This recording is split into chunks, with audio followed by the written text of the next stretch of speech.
Genesis chapter 1 verses 11 to 13. And God said, let the earth sprout vegetation, plants yielding seed, and fruit trees bearing fruit in which is their seed, each according to its kind, on the earth. And it was so. The earth brought forth vegetation, plants yielding seed according to their own kinds, and trees bearing fruit in which is their seed, each according to its kind. And God saw that it was good. And there was evening, and there was morning the third day.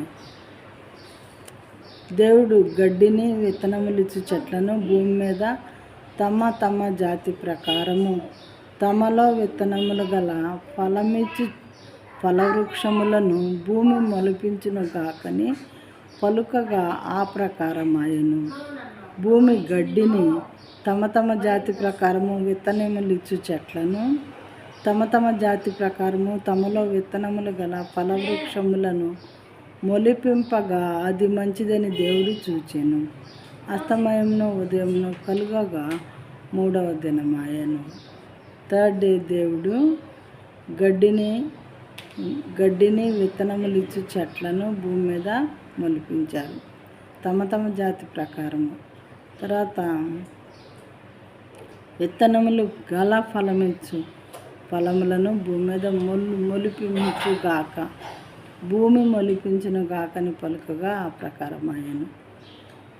ఈ రకంగా దేవుడు ఏదైతే పలికారో దాని ప్రకారము వెంటనే జరిగిపోయిందనమాట.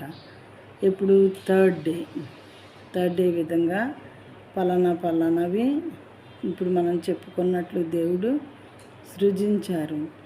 ఆయన ఆనాడు సృజించినటువంటి అవే ఈరోజు కూడా విత్తనములిచ్చు చెట్లు, ఫలాలిచ్చు చెట్లు అవన్నీ కూడా ఎప్పటికీ కూడా ఉన్నాయి.